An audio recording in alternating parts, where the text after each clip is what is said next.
Welcome to the evening. Chris Hughes from Rebound on the UpStreamedia live Facebook and YouTube show. I hope you're all well. What evening we've had already with British basketball games on this evening.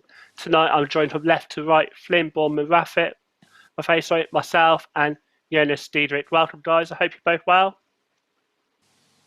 Thank you. Yeah, I'm good. Yourself? I say thank you for joining me, obviously, to preview both your team's respective games this weekend, the rest of the games on this weekend from NBL teams, some of the best defensive players in the league, but also I think we want to recap the game that's just happened. I know, Jonas, you just had training, so maybe just sort of talk us through how was training this evening before we get into the rest of the news. Yeah, it was a good training this evening. We're just going over what we're looking to do for the weekend. Obviously, we play Worthing tomorrow, so we're just getting the last few tactical bits out of the way, run through some plays, make sure everyone's on the same page and ready to go. And so obviously you guys got Worthing and with the news of Cameron Hildreth going to Surrey. I know before the show, Flynn asked a really good question.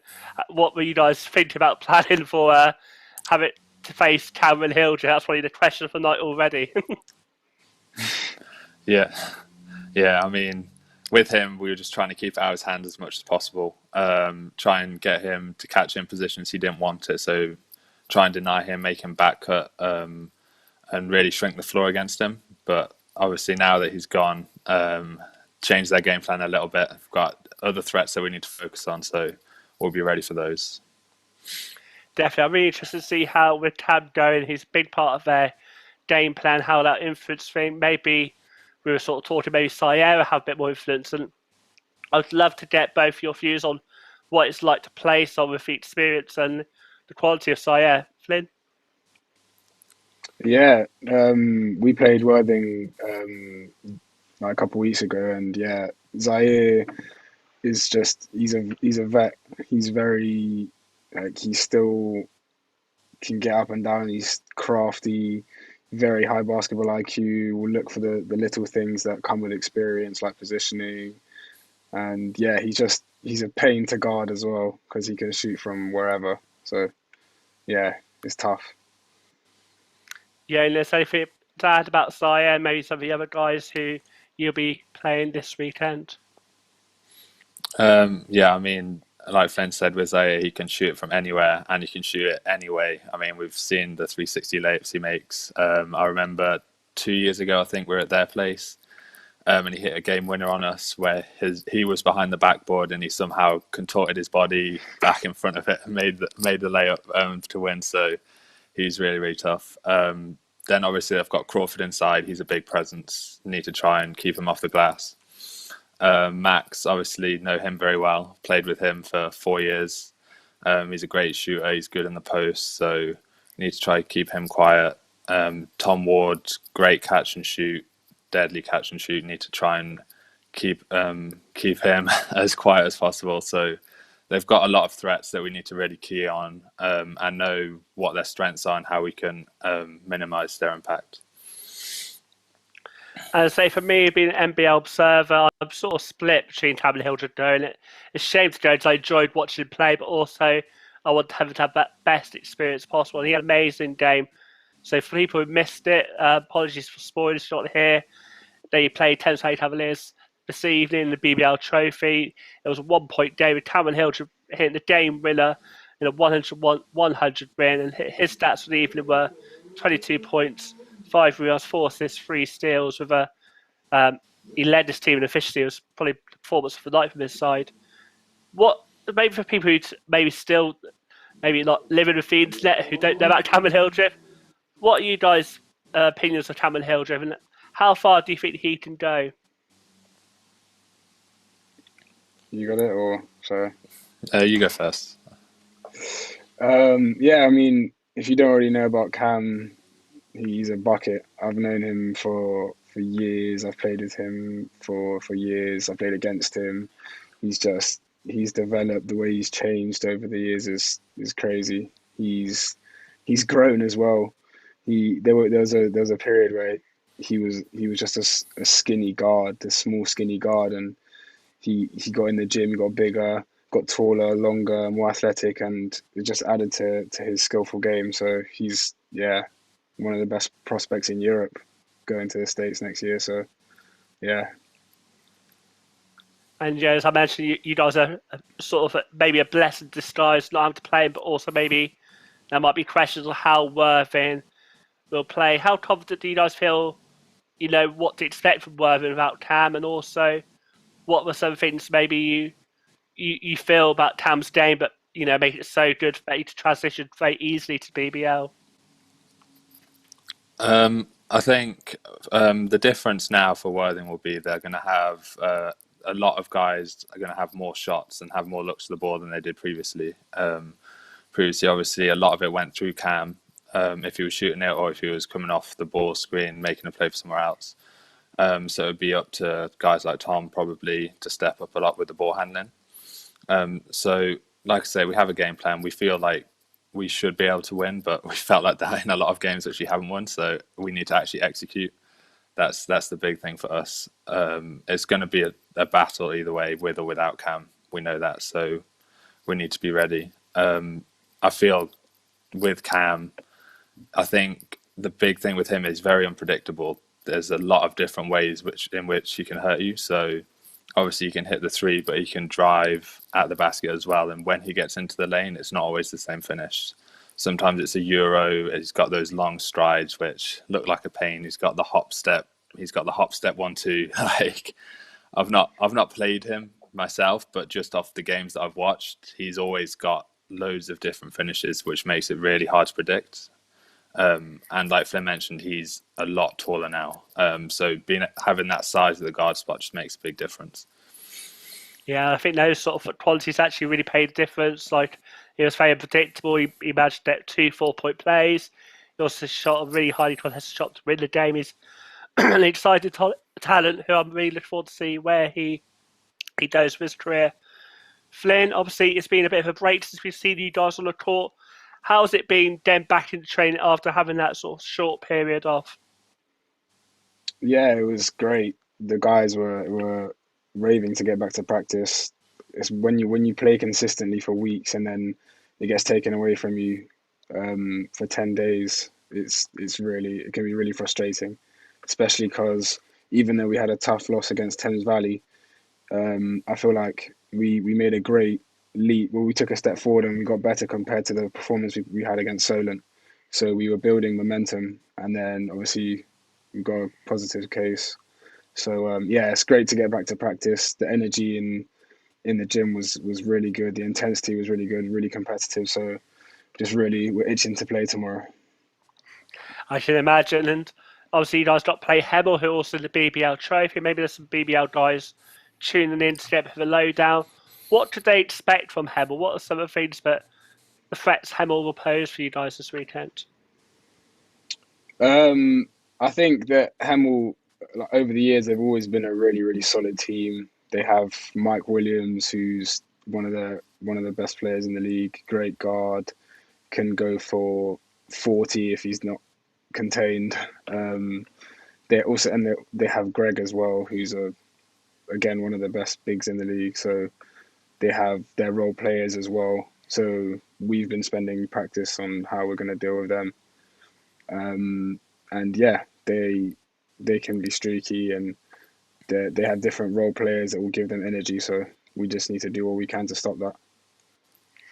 Yeah, of course. And Jonas, in terms of like the Hemel side this year, where do you think they are in terms of catching up to Solent or being Team Z? Do you think them as more of a second or third place team, or do you think they've got enough to challenge Solent?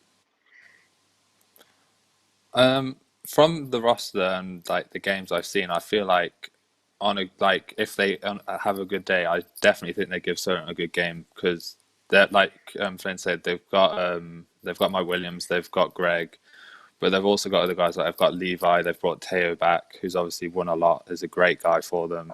They've got Jack Burnell, who can hit a lot of threes. So they've got a really, really solid team. And I know they're well coached as well. So I don't see why they couldn't. It's just Solent are very, very tough from having played them multiple times. So you you do need to have a really good game. You can't afford to have possessions off or anything like that. It needs to be a very strong performance. But I definitely think they're capable of beating them. And in memory serves me right, I think you guys played Hem already, haven't you, Jonas? Or was that a game you got coming up soon? We haven't played them yet this year. No, we played them last year. Apologies. Yeah. It's confusing because the pitch change to the north-south split. I was going to see what advice you give to Flynn, but I imagine both of you teams have read that for the scout. When I get the guys on the show, I'd love to get a bit of insight and training, maybe sort of behind the scenes stuff. Has anything gone down in training that was like really funny or a blooper or so that sort of sticks out in your memory when you think about training this week? I'll start with you, Jonas. Obviously, you're pretty fresh in training. Going on the show straight after a session. What's it been like this week? No, it's been a good week. We've been getting after it a lot. The last 2-3 weeks, had really competitive practices, so they've been great. Just pushing the whole team. Everyone's been getting better, which is what we've needed. We weren't as good at it before Christmas, but now I think we're starting to hit the ground running. In terms of bloopers, he'll probably hate me if he's watching, but Connor, he came into practice, I think it was Monday, and he got a lockdown haircut, and it was very, very, very questionable. The taper fade wasn't quite a taper, but that's probably the blooper of the week. Oh, that's probably one of the funny moments from everything going on at the moment. People having those lockdown haircuts. Flynn, what about you? What's the training been like? Any sort of bloopers or highlights or something come to your mind from this week's sessions? Yeah, I mean, as I said earlier, it was great for us to get back after having been off. Yeah, in terms of bloopers, I don't know. There hasn't been much this week. We did a warm up today that was pretty fun. It was just to get us warm. It was this drill where there was like a deflated ball in the middle of the court, and there was like squares. There was like a square of cones around it, and we weren't allowed to go into the square, but we had to there was a team on each side of the square, and we had to throw basketballs at the deflated ball to try and get it past. And it was great. The guys were laughing loads. It was good for our chemistry. But yeah, as I said, the main thing for us was just getting back on the court after having not played. So yeah, it was really good. For sure. And let's say you guys have got Hemel and Jonas. You guys are not worthy. There should be really good games in terms of seeing where you guys are at. I thought we'd have a look at the other fixtures this weekend. Obviously, you've got BBL Trophy actually for Solent and Cheshire at Derby. Sorry, Hemel and at Cheshire, respectively. How do you think those NBL teams would get on? First with Hemel at Cheshire, then the Derby Solent all NBL tie. Flynn, do you want to go first? Yeah, sure. In terms of the Solent game, everyone who knows Division 1 by NBL, they know that Solent is a very, very stacked team. They have guys 1 through 12 who are just, they're all at the same level. When one guy from the starters come off and someone on the bench comes on, it's not like the level drops at all. So yeah, I'd probably go with them just after having played them twice this year already, and just knowing how good they are and how good they can be. I'd probably go with them. Yeah, is there anything on Derby at all? Any other additional thoughts to that game? Oh yeah. We haven't played. Oh, sorry. Sorry, carry on. It's all right. No, sorry. I was going to say with Derby, we haven't played Derby, but obviously Blake's having a breakout year, and he's playing really well, and they have Malcolm Smith. So I don't know. I'm not sure. I think they'll surprise Cheshire. And you, Jonas, any thoughts on the Hemel game versus Cheshire or the Derby Solent game? What are some of your thoughts about those sort of BBL trophy ties? Yeah, I think the Solent Derby game, Solent is really tough, but Derby's a good team. I mean, we just played them. Blake and Malcolm obviously are two great guys for them, but Ollie Stanley as well. Really, really good player for them. Does all the little things, and he's great for them defensively as well. He protects the rim really well. So that's probably a good matchup for them with Travis as well. See how that'll be an interesting one to watch. But it's tough to bet against Solent at the moment. They're just so deep and so well drilled that it's hard to see a different outcome. For the Hemel game, I haven't really got much of a thought on it on Cheshire's roster. They just signed NBA as well, didn't they? Yeah. So they've got So him it'll be in. interesting to see how he plays. Yeah, so that'll be interesting to see how he does. I mean, I think it'll be a close game like tonight's was, to be honest, because Hemel is one of the top teams in the league, like we've previously said. So they're definitely going to give Cheshire a good game. It'll probably be another 1-2 possession game like it was tonight, in my opinion. Yeah, I think that's probably fair. So it's going to be a very close game. Obviously, NBA, like you say, is a high quantity signing. You know, he's going to be quite key to that game. But back to the NBL, Saturday we've got Bradford Reading at the early 1 o'clock tip. What do you think about that game? We haven't really seen Reading or Bradford play a long amount of games being hampered with COVID, but how do you think that game will go? Sorry. Jonas, your start, sorry. I think it'll be a good fight, to be honest. Bradford are always a physical team whenever we fought them. We always have a joke. Whenever you play Bradford, you come out the next day with 20 bruises, which you didn't know where they came from. So they're always a tough team. You've really got to be ready to be physical with them. But I think Reading are a kind of team that will be. Obviously, they've got the point guard, is it Williams? He's gonna. He's been killing it. Reese, obviously, I know him really well.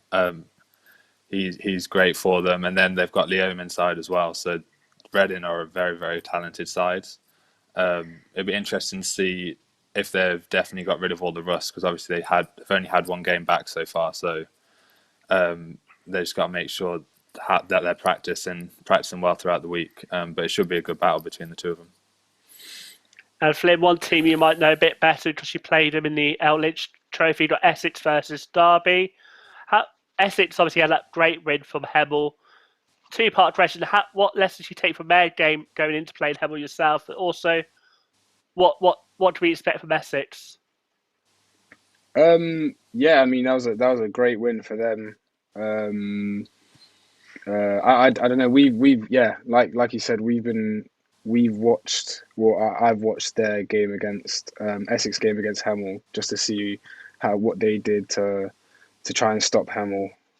But yeah, no, I think with Essex, with that big win, they have momentum going into the game. So I'm not sure with I don't know in terms of who's going to win. I'm not sure, but I think when Essex shoot the ball well and they hit shots, they can be very good. When they push the tempo, get fast break points, and make their shots, they can be very good. So it would just be on how they can if they hit shots or not. Because when they hit shots, they can be really good, and when they don't, then they might struggle. Yeah, they tend to live for the free, don't they? Then obviously Derby played 2 games in 1 weekend. That could be a bit of a curveball. Maybe they might want to. When you guys play double-header games, do you feel like you play at a similar level consistently in the 2 games, or do you feel like when you look back at, oh gosh, that Saturday game I played awful, but I came back on Sunday? Or is it easy to keep the performance levels high over those 2 games? It's been a while since I've had a double header weekend now, so I try and remember. Yeah, same. But, I was going to say that as well. I haven't had one for ages. No, I don't try and let the 2 game, like especially if I've had a bad game on the Saturday, I never try and let that follow through. Like the next game's always completely different, because usually we'll have different tactics, different ways we're looking to attack. So I try and keep them separate as much as possible. Obviously, if I've shot really well the day before, I'll have a bit more confidence the next day, but I wouldn't say it's much different. I just try and see it as 2 separate games. And then no matter what happens the day before, I'm ready for the next day. How about Flair, anything to add there at all?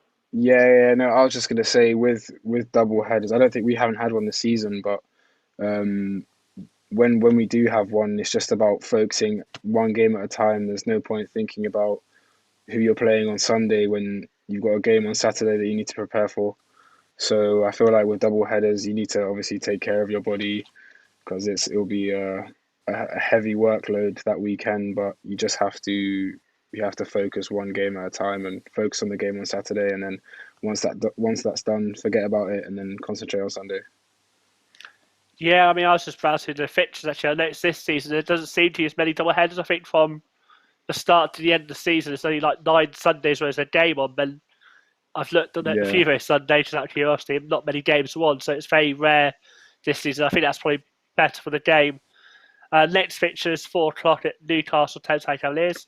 For me, Newcastle was the standout teams this year. What have you guys thought about Newcastle? Because everybody will give Thames a really good game regardless of having played tonight. Yeah, I mean, we've obviously played Newcastle twice and lost twice, so we've not had the best experience with them. They're tough. I mean, they're two Americans, Blaine and Moya. They're very, very good, very talented. Really good in the passing lanes as well. They get quite a lot of steals from that. And then they've got Charles Smith, who, I mean, having him on your team is always going to help, especially if you've got younger guys. His experience is probably invaluable there. And then they've got some good guys, like they've got Federici, who's a great shooter on the wing, Emmanuel inside. They're really, really solid. So I definitely think they'll give Thames Valley a really good game. And then obviously the next one up is Hemel Barking, which will be a London Lions. Apologies, just talked about that one. Then we got like a Midlands derby, Nottingham, Leicester. We've seen this game before, Leicester. just like you say, for North-South split. What do we expect from that game from the two sides? Maybe a little bit lower in the table compared to others. I mean, with Leicester, like even though they're 0-6, Oh, 9, but Argems it's was still quite saying, competitive, aren't they? 0-9, yeah. They I was gonna say they've had games that where it's been neck and neck and it's been down to the last play. So I feel like they play with like grit, like they have dog in them. They might not be the tallest team, they might not be the long or whatever, but they play with a chip on their shoulder, and that can carry late into the game. But then again, Nottingham likewise play with that chip on their shoulder. I think it'll be a really good game to watch. And yeah, listen, you guys played him in the L Lynch group. What are some of your thoughts about that game? You probably locked horns with those teams a few times already. Yeah, I think, like Flynn said, with Leicester, they're really scrappy. They're going to fight for everything. They're not going to give you anything easily. So that's always going to be a fight. And they've got a few good players there as well. Like Martin Gale shooting the three, he's tough. They've got Henry if he's playing as well. He's a big man who can shoot the ball really well. And then with Nottingham, yeah, they fight as well. I mean, Oliver Aaron's been great for them this season so far. He's averaging 22, 23 points a game. Yeah. Super athletic, really talented player. And they've got some experience with Matt Hibbert as well. So yeah, I think that's going to be a really, really nice balanced game. And then it's your game last. There's sort of a late road trip to Worthing and then back home. Do you guys all sort of travel together for away games? What sort of vibe when you travel away? What sort of the temp do you guys go in convoy? Do you get like a little left for minibus? What's the trips like on the road? So we have 2 9-seaters that we usually take on trips. So we just be split into 2 vans. And the vibe's always good. I mean, the vans are actually quite different. One of them's more focused, one of them's blaring music and having people singing at the top of their voices. But I think it's just different ways that guys get ready for a game. And then, yeah, it's good having everyone in the same car together, or like it's split into 2, but it's still a lot of the guys together. So it just means you get to spend that time together before and after a game. It's good. Yeah, imagine with everything going on. Actually, that's quite a nice time to spend together when you're sort of just relaxing, or like you say, seeing a long, do something group activity or something. Maybe not getting to do that often. What about you guys, Flynn? When you go to him at Hemel Yeah, tomorrow, will you all travel together, or some of you drive? How do you guys travel on the road trips? We have a minibus as well. So we'll all go in the minibus. It's similar. Like, the vibes are always good. There'll be times, especially with longer journeys, there'll be times where guys are guys are getting extra sleep time. They'll be napping, and then we'll be playing music. And then when it's closer and we're closer to getting to the facility, we lock in, we talk, we go over stuff. It's just different parts of the journey, but the overall vibe is great on game day. It's just we're a team that loves playing, loves competing, so that carries through the vibes. So yeah. Also, I say I wish you both luck, and obviously hope you guys have a good game. Because obviously, a good game means a better trip home. Last few weeks, I've sort of been doing like these little feature things, sort of promote some of the guys. And this week, we're talking about defensive players. And I want your thoughts on who you guys think are some of the best defensive players, or maybe some of the best defensive teams in the league. Do you want to go first, Jonas? Yeah. I'd say defensively, I think Solent are great. I mean, they get a lot of coverage, obviously, for how good they are on offense, and rightly so. They've got a lot of talented guys, but they're probably the toughest team in our fixture list. But defensively, like, they make everything tough. They know what your primary options are, and they make you work for them, or make you have to react and get your secondary, third option. So they're really, really tough and really well drilled. Like, individually, they've got good defenders as well. Obviously, with Andre, Elliot Dads, they've got some really good individual defenders, but they do a great job as a team. Other individual defenders, I'd say obviously Reese. Played with him a lot. He's very, very tough on-ball defender. He's just fast, and it's very tough.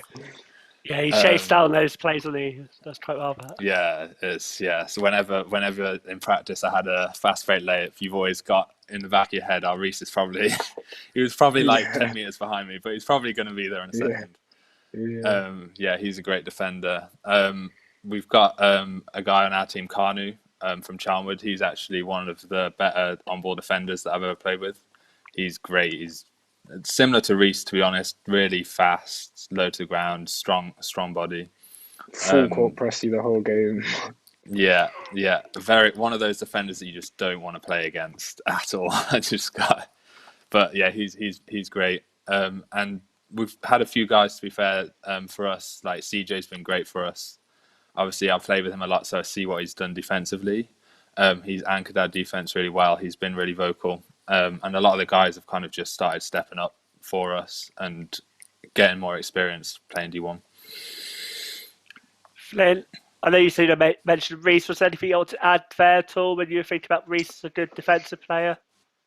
No, I was gonna say, Jonas said all of the guys I had. Yeah. Andre, Elliot, having played Solent twice, it was just they made my life hell, and they made the team's life hell.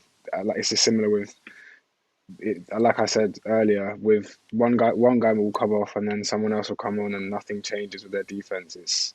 It's infectious. But yeah, Reese, it's again, like Jonas said, he'll get up in your face, he'll full court press you, and then he's a guard, so he's really quick, and then suddenly he's blocking big guys. Like, it's crazy. He's very versatile on defense. But I was gonna add, I'm probably biased because they're on my team, but Jude Carmichael and Veron, they're going up against them every day in practice.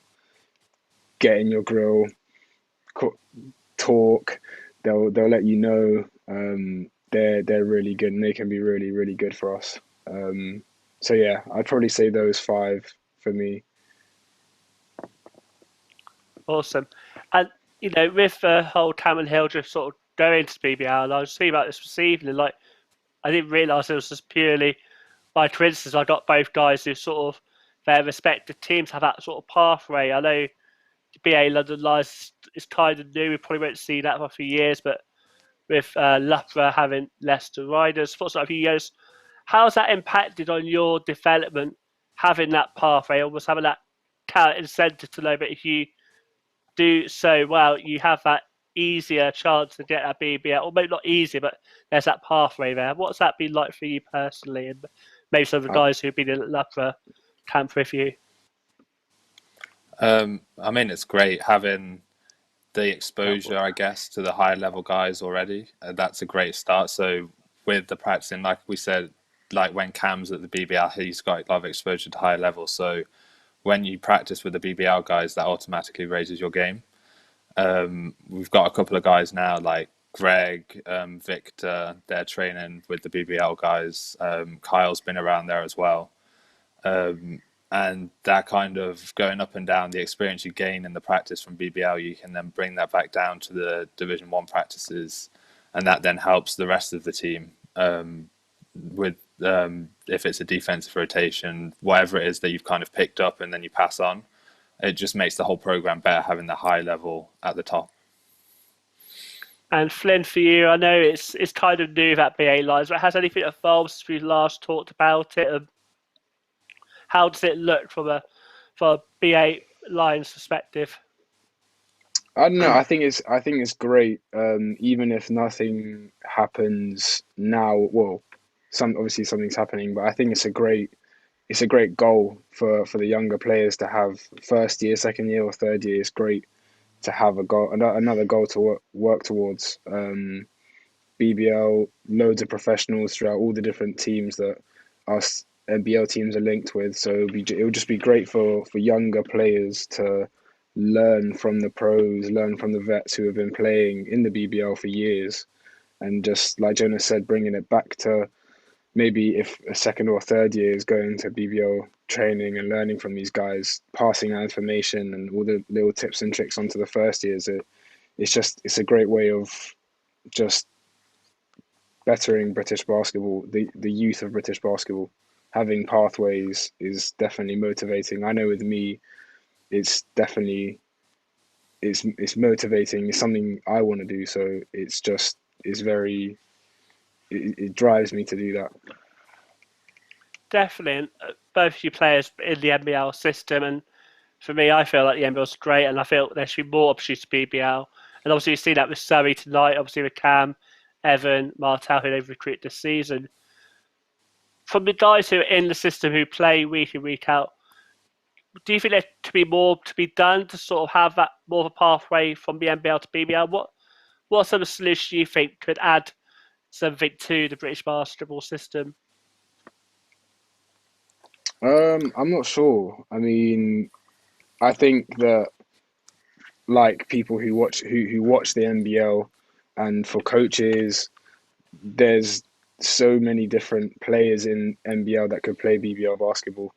I feel like, I don't know, I'm not a coach, but maybe BBL coaches could look at the best performers annually of players in the NBL for their rosters. Yeah, and is there anything you thought of? I know it's maybe different for you having one of maybe the shining light examples, maybe think outside the box. But is there anything you think that could add to the sort of British basketball product to help sort of get more players going up a pyramid towards BBL, or even having the best exposure as possible? I think a good start is having games like the game tonight where you've got BBL teams against Division 1 teams, because that really shows what the difference is in level. And like we saw there, the difference isn't really that big. Like that game could have gone either way at the end.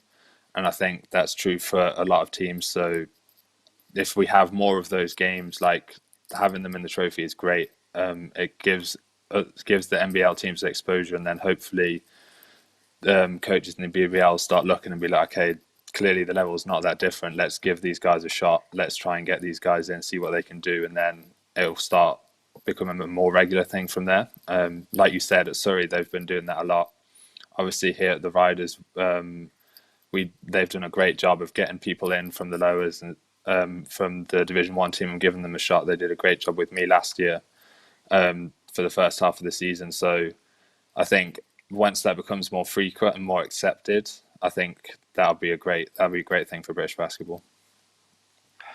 Definitely, and I really appreciate both coming on, especially you, Jonas, who just had training, and you both got long away trips or not too long, but you got away trips and busy weekends. So I really appreciate you coming on. Before you go, I still know whether maybe you had any thoughts on what, as we're sort of halfway through the season, sort of teams. I know we always talked about the Soul and the Hem and the teams up there, but are there any other teams outside the usual suspects but are really impressed you so far? The idea being if someone's watching this, really impressed on TBC, but hey, these guys just said this team's impressing me too. What other teams out there in the NBL that are impressing you currently? I think. Oh, go on. You go ahead. Okay. For me, I think Newcastle have been great. I think they've surprised everyone really with what they've been doing. Derby have had a great season so far. They've played some great basketball. I think, they're 7-1 now. So I think they're one to look out for. I think Barking have been great, to be honest, from what I've seen so far. Obviously, they beat us, which is a bit frustrating. But like the games they've had outside of that, they gave Solon a really good game at the start of the season as well. So I've been really impressed with them as well. Joe's covered quite a lot there. Was anything else you wanted to add there? No, I was just gonna say, I feel like this season especially, there's not much of a gap between the top teams and the teams lower down in the league. I feel like most teams have really done a good job of challenging the top teams. Like I couldn't say who's gonna be in the top 4, top 5, but yeah, just I'd say there's obviously Newcastle, and I've been impressed with Derby. Like Jenna said, he's mentioned all of it. But no, I was just gonna say every team I think they've made it a lot more competitive this year.